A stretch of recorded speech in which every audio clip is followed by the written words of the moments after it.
تہجد ٹوٹے دل کے زخموں کا مرہم ہے، تہجد مضطرب روح کو سکون دیتی ہے، تہجد تو اللہ سے اظہار محبت ہے، تہجد میں زبان نہیں آنسو اللہ سے بات کرتے ہیں، تہجد ٹھکرائے ہوئے لوگوں کا سہارا ہے۔ وہ جو کہانیاں ادھوری پڑتی ہیں انہیں تہجد کی دعاؤں سے مکمل کیوں نہیں کرواتے؟ جو کسی کو خالی ہاتھ نہیں لوٹاتا وہ تمہاری جھولی خالی کیسے رکھے گا بھلا؟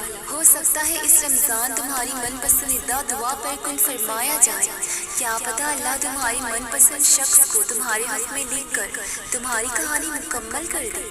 کبھی کبھی تمہارے حق میں کیا بہتر ہے یہ طے کرنا خود تم پر چھوڑ دیا جاتا ہے کہ تم خود چن لو اور کہہ دو کہ پیارے اللہ جی یہ چیز مجھے میرے حق میں چاہیے۔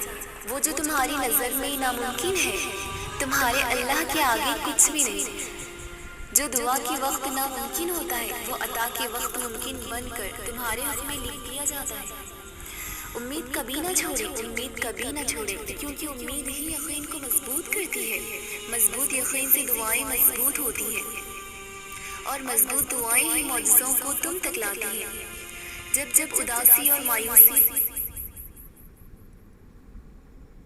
آ گئی تو وہ تمہیں اللہ سے اور قریب کر دیں گے۔ تہجد کی توفیق مل جانا ہی اس میں مانگی جانے والی دعاؤں پر قبولیت کی نشانی ہے۔ اور پھر صبر کرتے کرتے ایک وقت وہ آتا ہے جب ہماری دعا کے لیے ہاتھ اٹھنے سے پہلے ہی معاملات ہمارے حق میں ہونے لگ جاتے ہیں۔ پہلے میں دعاؤں کی قبولیت کے لیے بہت بے صبری تھی، اب مجھے بار بار دعا مانگنا اچھا لگتا ہے، اب مجھے بار بار اس کے روبرو جانا اچھا لگتا ہے، اب خیالات پریشان نہیں کرتے، اب تو بس گھنٹوں آسمانوں کو تکتے رہنا اور آنسو بہاتے رہنا اچھا لگتا ہے۔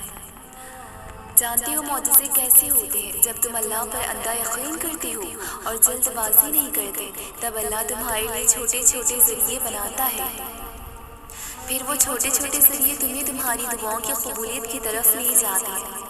بس تھوڑا سا صبر اور کر لو، دیکھو یہاں تک بھی تو صبر کیا ہے نا، تو تھوڑا سا صبر اور سہی، ہو سکتا ہے وہ تقدیر بدلنے والا لمحہ بس سامنے ہو سکتا ہے بس اگلے قدم پر ہی معجزہ ہو جائے۔ اور پھر معجزے تو صبر کے آخری حد پر ہوتے ہیں، جب ہماری امیدیں ٹوٹنے والی ہوتی ہیں، ٹھیک اسی وقت ہی تو دعائیں قبول ہوتی ہیں۔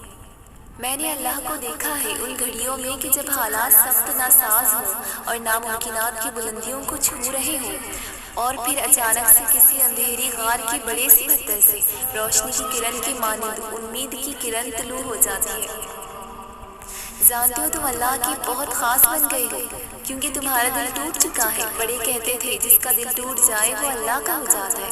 اب تو تمہاری تہجد بھی قضا نہیں ہو رہی، اب تو تم پہلے کی طرح بے صبرے بھی نہیں رہے۔ جانتے ہو اب تم مصلحتیں سمجھنے لگے ہو، اب تم سمجھنے لگے ہو اللہ کے فیصلوں میں چھپی تمہارے لیے بہتری کو۔ جانتے ہو اب تم معجزوں کے راستے کے مسافر بن گئے ہو۔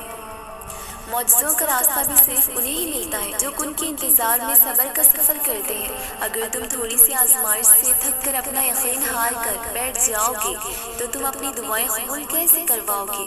معجزوں کا بس ایک ہی اصول ہے، صبر کرو، دعا کرو اور معجزوں کو پالو۔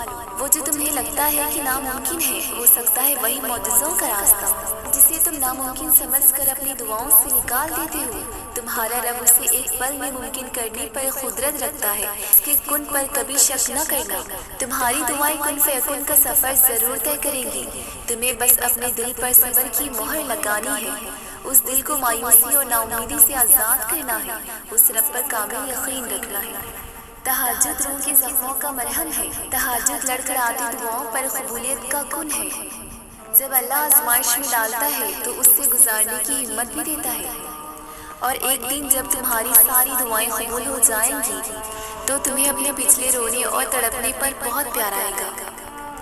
میرے آنسو نے مجھے ضبط کیا ہے، ہر گزرتے دن کے ساتھ صبر مزید مشکل ہوتا گیا، لیکن مجھے پتا تھا معجزے ہوتے ہیں، اللہ ہماری پکار کو انسنا نہیں کرتا۔ میرے گمان کی چھوٹی چھوٹی دعاؤں پر یا اللہ اپنی شان کے مطابق تو کن فرما دے۔ مصلحتیں تمہارے حق میں ہونے کے لیے بے چین ہے، اور پھر آخر تمہیں کس چیز کا انتظار ہے؟